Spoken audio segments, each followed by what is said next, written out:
the concepts and the theoretical components academically are good. They're good foundationally, but they never fully translate into the reality of frontline leadership.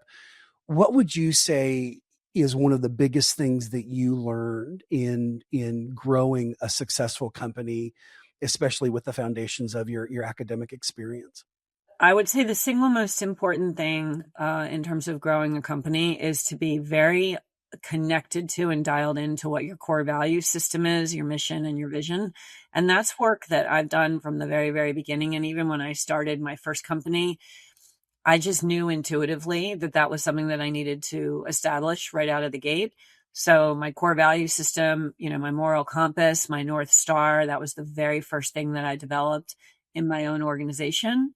My values were, the primary one was quality of products and services, quality of life inside the company, and quality of life outside the company. I even knew back then that making sure that I had very strong work-life integration and work-life balance was really important for me as a leader.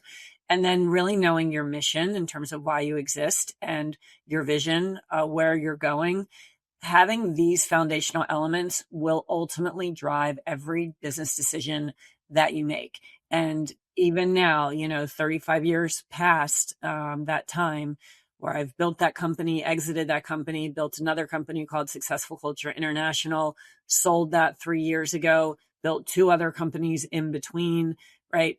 I can tell you through the hundreds of organizations and the thousands of leaders that I've worked with across the board, making sure that everything ties back to your values, mission, and vision, and that every business decision runs through those is absolutely a foundational element of any successful business.